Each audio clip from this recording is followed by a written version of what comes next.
ಎಷ್ಟೆಷ್ಟು ಕಷ್ಟಗಳನ್ನು ಸಹಿಸಿಕೊಂಡ್ರು. ದರ್ಶನ್ ಕೈ ಹಿಡಿದು ಎಳೆದಂತಹ ಪವಿತ್ರ ಗೌಡ ನೆಟ್ಟಿಗರಿಂದ ಆಕ್ರೋಶಗಳು ವ್ಯಕ್ತವಾಗ್ತಾ ಇದೆ.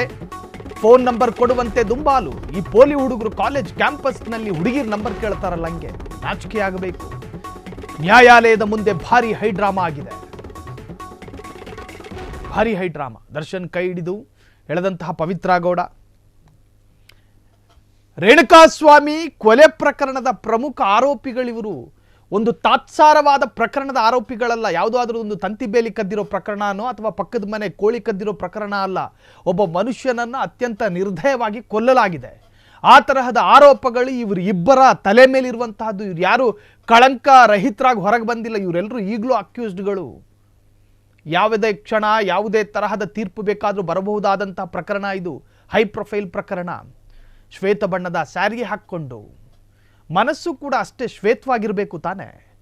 ಬಿಳಿ ಬಣ್ಣದ ಸ್ಯಾರಿ ಹಾಕ್ಕೊಂಡು ಕೋರ್ಟ್ ಮುಂಭಾಗದಲ್ಲಿ ಬರ್ತಾ ಇರುವಂತಹ ಪವಿತ್ರ ಗೌಡಳ ಮನಸ್ಸು ಶ್ವೇತವಾಗಿಲ್ಲ, ಮನಸ್ಸು ಕೂಡ ಬಿಳಿಯಾಗಿರಬೇಕಿತ್ತು. ಇದು ನೆಟ್ಟಿಗರ ಮಾತು, ನಮ್ಮ ನಿರ್ಧರಿತ ಸಾಲುಗಳಲ್ಲ. ಫ್ರೀಡಮ್ ಟಿವಿಗೆ ಪವಿತ್ರ ಗೌಡ ಯಾವ ತರಹದ ದುಶ್ಮನೂ ಅಲ್ಲ. ಇನ್ನು ನಮ್ಮ ದರ್ಶನ್ ಕೂಡ ನಮ್ಮ ಹತ್ತಿರದ ಸಂಬಂಧಿಯೂ ಅಲ್ಲ.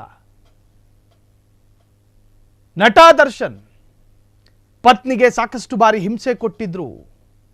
ಪತ್ನಿಗೆ ಯಾವುದೇ ತರಹದಲ್ಲೂ ಕೂಡ ನೆಮ್ಮದಿ ಕೊಡ್ತಾ ಇರಲಿಲ್ಲ. ಅಂತಹ ಒಬ್ಬ ಮನುಷ್ಯ ಸರಿದಾರಿಗೆ ಬಂದ ನಂತರವೂ ಕೂಡ ಈಕೆ ಆತನ ಸಹವಾಸವನ್ನು ಬಯಸ್ತಾಳೆ ಅನ್ನೋದಾದ್ರೆ ಈಕೆಯ ಉದ್ದೇಶ ಏನು? ಈಕೆಯ ಉದ್ದೇಶ ಏನು? ಈಕೆಗೆ ಅನುಕೂಲವಾಗುವಂತಹ ಉದ್ಯಮ ಕೈಯಲ್ಲಿದೆ, ಮುದ್ದಾದ ಮಗಳಿದ್ದಾಳೆ, ಬೇಕಾದರೆ ಸಿನಿಮಾವನ್ನು ಕೂಡ ಪ್ರೊಡ್ಯೂಸ್ ಮಾಡಬಹುದಾದ ಎಲ್ಲ ಶಕ್ತಿಯೂ ಈಕೆಗಿದೆ. ಇನ್ನೇನು ಬೇಕು? ಒಂದು ಸಂಸಾರವನ್ನು ಹಾಳು ಮಾಡಿ ಸಿಗಬಹುದಾದಂತಹ ಪ್ರಯೋಜನವಾದರೂ ಏನು? ಇಡೀ ಕರ್ನಾಟಕವೇ ಸಾಕ್ಷಿ. ಅದಕ್ಕೆ ಇಡೀ ಕರ್ನಾಟಕವೇ ಸಾಕ್ಷಿ. ಇನ್ನು ಈ ಅಪ್ಪನಿಗಾದರೂ ಬುದ್ಧಿ ಬೇಡವಾ? ಮುರಿದೋಬಿತ್ತು ದರ್ಶನ್ ಪವಿತ್ರ ಸಂಬಂಧ. ಒಂದರ್ಥದಲ್ಲಿ ತಲಾಖ್ ಅಂತ ಹೇಳ್ಬೋದು. ಫೋನ್ ನಂಬರ್ ಕೊಡಲು ದರ್ಶನ್ ನಿರಾಕರಣೆ. ಇದು ದರ್ಶನ್, ಇದು ಗಂಡಸು. ಕೈಗೆ ಮೊಬೈಲ್ ಕೊಟ್ಟರು ಒಲ್ಲೆ ಎಂದ ದರ್ಶನ್. ಪತ್ನಿ ವಿಜಯಲಕ್ಷ್ಮಿ ಪ್ರಾರ್ಥನೆ ಫಲಿಸ್ತಾ. ಹಾಗಾದ್ರೆ ಮುರಿದು ಬಿತ್ತು ದರ್ಶನ್ ಪವಿತ್ರ ಸಂಬಂಧ. ಕೊಡು ಅಂತ ಅವಳು, ಕೊಡಲ್ಲ ಅಂತ ಇವರು. ಫೋನ್ ನಂಬರ್ ಕೊಡಲು ದರ್ಶನ್ ನಿರಾಕರಣೆ. ಘನ ನ್ಯಾಯಾಲಯದ ಮುಂಭಾಗ. ಕೈಗೆ ಮೊಬೈಲ್ ಕೊಟ್ಟರು ಒಲ್ಲೆ ಎಂದ ದರ್ಶನ್. ನಾನು ಕೊಡೋದಿಲ್ಲ ನನ್ನ ನಂಬರು. ಅದು ಕೇವಲ ಬರೀ ನಂಬರ್ ಆಗಿರಲಿಲ್ಲ. ಪತ್ನಿ ವಿಜಯಲಕ್ಷ್ಮಿಗೆ ಕೊಟ್ಟ ಪ್ರಮಾಣ, ಮಗ ವಿನೀಶ್ ತಲೆ ಮೇಲಿಟ್ಟು ಕೊಟ್ಟಂತಹ ಪ್ರಮಾಣ ಅದು. ಆ ಪ್ರಮಾಣ ಮುರಿಯೋದಕ್ಕೆ ದರ್ಶನ್ ಇಷ್ಟಪಟ್ಟಿಲ್ಲ. ಕೈಗೆ ಮೊಬೈಲ್ ಕೊಟ್ಟರು ಒಲ್ಲೆ ಎಂದ ದರ್ಶನ್. ಹೆಂಗ್ ಬಂದ್ರೋ ಹಂಗೆ ಹೋದ್ರು ಪವಿತ್ರ ಗೌಡ.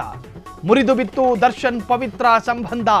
ಅಕ್ಕಪಕ್ಕದಲ್ಲಿ ಮಾಧ್ಯಮಗಳಿರ್ತಾರೆ, ಅವ್ರ ಕ್ಯಾಮೆರಾಗಳ ಆನ್ ಆಗೇ ಇರುತ್ತೆ ಅನ್ನೋ ಪರಿಜ್ಞಾನ ಬೇಡ? ಕೈಗೆ ಮೊಬೈಲ್ ಕೊಟ್ಟರು ಒಲ್ಲೆ ಎಂದ ದರ್ಶನ್. ಈಕೆಗೇನಾಗಿದೆ ಅನ್ನುವಂಥದ್ದೇ ಅರ್ಥ ಆಗ್ತಾ ಇಲ್ಲ. ಮುರಿದು ಬಿತ್ತು ದರ್ಶನ್ ಪವಿತ್ರ ಸಂಬಂಧ. ನಂಬರ್ ಕೊಡು ಅಂತ ಹೇಳಿ ಕ್ಯಾಂಪಸ್ ಮುಂಭಾಗ ವಿದ್ಯಾರ್ಥಿಗಳು ಆಟ ಆಡ್ದಂಗೆ ಆಟ ಆಡ್ತಿದ್ದಾರೆ. ಕೈಗೆ ಮೊಬೈಲ್ ಕೊಟ್ಟರು ಒಲ್ಲೆ ಎಂದ ದರ್ಶನ್. ಅನುಭವಿಸಿದ್ದು ಸಾಕಾಯಿತು. ಜೈಲಿಂದ ಬಂದ ಮೇಲೆ ಏಕಪತ್ನಿ ವೃತಸ್ಥ ಈಗ ನಟ ದರ್ಶನ್. ದರ್ಶನ್ ಮನಸ್ಸು ಈಗ ಜಂಗಮ ಅಲ್ಲ, ತಟಸ್ಥ. ಫೋನ್ ನಂಬರ್ ಕೊಡಲು ದರ್ಶನ್ ನಿರಾಕರಣೆ. ನಂಬರ್ ಕೊಡೋದಿಲ್ಲ ಅಂತ ಹೇಳಿ ಮೂಗು ಮುರ್ಕೊಂಡು ಹೋಗಿದ್ದಾರೆ ದರ್ಶನ್. ಕೈಗೆ ಮೊಬೈಲ್ ಕೊಟ್ಟರು ಒಲ್ಲೆ ಎಂದ ದರ್ಶನ್. ಜೈಲಿಂದ ಬಂದ ಮೇಲೆ ಏಕಪತ್ನಿ ವೃತಸ್ಥ. ಈಗ ಸಂಸಾರಿ ದರ್ಶನ್, ಸನ್ಯಾಸಿ ಅಲ್ಲ. ಆತನ ಮನಸ್ಸು ಜಂಗಮವಾಗಿ ಎಲ್ಲೂ ಓಡಾಡ್ತಾ ಇಲ್ಲ, ತಟಸ್ಥವಾಗಿದೆ. ಶೂಟಿಂಗ್ ಆಯಿತು, ದುಡಿಯಕ್ಕೆ ಹೋಯ್ತಾರೆ, ಅಲ್ಲಿಂದ ಸೀದಾ ಮನೆಗೆ. ಪತ್ನಿ ವಿಜಯಲಕ್ಷ್ಮಿ ಆಯಿತು, ತನ್ನ ಕುದುರೆ ಆಯಿತು, ತನ್ನ ನಾಯಿ ಆಯಿತು, ತನ್ನ ಹಸು ಆಯ್ತು ಅಂತ ಹೇಳಿ ಫಾರ್ಮ್ ಹೌಸ್ನಲ್ಲಿ ಕಾಲ ಕಳೀತಾರೆ. ನನಗೆ ರಾಜರಾಜೇಶ್ವರಿಯ ರಾಣಿನೂ ಬೇಡ, ರಾಜರಾಜೇಶ್ವರಿಯ ಪವಿತ್ರ ಗೌಡನೂ ಬೇಡ, ಸುಬ್ಬಿನೂ ಬೇಡ, ಸುಬ್ಬಿ ಸಹವಾಸನೂ ಬೇಡ ಅಂತ ಹೇಳಿ ಪತ್ನಿ ಮಕ್ಕಳ ಜೊತೆ ಚೆನ್ನಾಗಿದ್ದಾರೆ ನಟ ದರ್ಶನ್. ಫೋನ್ ನಂಬರ್ ಬದಲಿಸಿದ್ದ ದರ್ಶನ್. ಫೋನ್ ನಂಬರ್ ಬದಲಿಸಿದ್ರು. ಅದಕ್ಕೆಲ್ಲ ಕಾರಣ ಪತ್ನಿ ವಿಜಯಲಕ್ಷ್ಮಿ. ನೀನು ಇದೇ ನಂಬರ್ ಇಟ್ಕೊಂಡ್ರೆ ನಾಳೆ ದಿನ ಮನಸ್ಸು ಬಂದಾಗ ಮಾರ್ಗ ಬದಲಿಸ್ತೀಯ ಅಂತ ಹೇಳಿ ನಂಬರ್ ಬದಲಾಯಿಸಿದ್ರು ಪತ್ನಿ ವಿಜಯಲಕ್ಷ್ಮಿ. ತನ್ನ ಗಂಡನನ್ನ ಉಳಿಸಿಕೊಳ್ಳೋದಕ್ಕೋಸ್ಕರ ಎಲ್ಲೆಲ್ಲಿಯ ದೇವಸ್ಥಾನಕ್ಕೆ ಹೋದ್ರು ಈ ಹೆಂಡತಿ. ಒಂದು ಹೆಂಡತಿ ತನ್ನ ಗಂಡನಿಗೆ ಮಾಡಬಹುದಾದ ಸಾಧ್ಯಾಂತ ಸೇವೆಗಳನ್ನ ಪತ್ನಿ ವಿಜಯಲಕ್ಷ್ಮಿ ಮಾಡಿದ್ರು, ಅದನ್ನ ಮರೆಯೋದಕ್ಕೆ ಸಾಧ್ಯನಾ ದರ್ಶನಿಗೆ? ಮೂಕಾಂಬಿಕಾ ದೇವಾಲಯಕ್ಕೆ ಹೋದ್ರು, ಅಲ್ಲಿಂದ ಬಂದ ನಂತರ ನೇಪಾಳದ ದೇವಸ್ಥಾನಕ್ಕೂ ಹೋದ್ರು, ಅಲ್ಲಿಂದ ಬಂದ ನಂತರ ಅದು ಯಾರೋ ಹೇಳಿದ್ರಂತೆ ನೀನು ಕೇರಳದ ದೇವಸ್ಥಾನಕ್ಕೆ ಹೋದ್ರೆ ನಿನ್ನ ಗಂಡ ಬೇಗ ರಿಲೀಸ್ ಆಗ್ತಾರೆ ಅಂತ ಹೇಳಿ ಪಾಪ ಆತುರಾತುರದಲ್ಲಿ ನೇಪಾಳದಿಂದ ಬಂದ ಪತ್ನಿ ವಿಜಯಲಕ್ಷ್ಮಿ ಮತ್ತೆ ಕೇರಳಕ್ಕೆ ಹೋದ್ರು. ಈ ತರಹದ ಹೆಂಡತಿ ಯಾರಿಗೆ ಎಲ್ಲಿ ಸಿಗ್ತಾರ್ರಿ? ಇಷ್ಟೆಲ್ಲ ಸೇವೆಗಳನ್ನ ಮಾಡಿದ ಪತ್ನಿ ವಿಜಯಲಕ್ಷ್ಮಿಯನ್ನ ಮರೆಯೋದಕ್ಕೆ ಸಾಧ್ಯನಾ? ಪತ್ನಿ ವಿಜಯಲಕ್ಷ್ಮಿ ಮಾಡಿದ ತ್ಯಾಗನೇ ದರ್ಶನ್ಗೆ ಕೋರ್ಟ್ನ ಎದುರುಗಡೆ ನೆನಪಾಗಿರೋದು.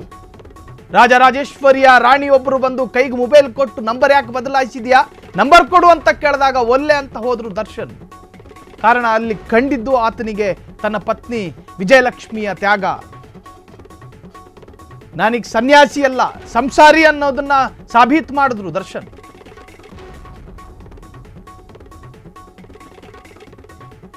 ತನ್ನ ಪತ್ನಿ ವಿಜಯಲಕ್ಷ್ಮಿ ಗಂಡ ಜೈಲಲ್ಲಿದ್ದಂತಹ ಸಂದರ್ಭದಲ್ಲಿ ಆತನಿಗೆ ಬೆನ್ನು ನೋವು ಉಲ್ಬಣಗೊಂಡಿದೆ ಅಂತ ತಿಳಿದಾಗ ಪಾಪ ಆ ಹೆಣ್ಣುಮಗಳು ಎಲ್ಲಿತ್ತೋ ನೋಡಿ. ಇದು ಕೋರ್ಟ್ ಆವರಣಕ್ಕೆ ಹೋಗುವಂತಹ ಸಂದರ್ಭದ ದೃಶ್ಯ. ಬಿಳಿ ಬಣ್ಣದ ಸ್ಯಾರಿ ಉಡ್ಕೊಂಡು ಬರ್ತಾ ಇರುವಂತಹದ್ದು. ಇದು ರೇಣುಕಾಸ್ವಾಮಿ ಕೊಲೆ ಪ್ರಕರಣದ A1 ಆರೋಪಿಯವರು.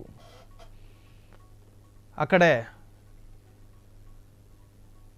ಕ್ಷಣ ಕ್ಷಣದ ಸುದ್ದಿಗಳಿಗಾಗಿ ಫ್ರೀಡಂ ಟಿವಿ ಸಬ್ಸ್ಕ್ರೈಬ್ ಮಾಡಿ, ಲೈಕ್ ಮಾಡಿ ಹಾಗೂ ಫಾಲೋ ಮಾಡಿ. ಹೊಸ ಸುದ್ದಿಗಳ ನೋಟಿಫಿಕೇಶನ್ಗಾಗಿ ಬೆಲ್ ಐಕಾನ್ ಮೇಲೆ ಕ್ಲಿಕ್ ಮಾಡಿ.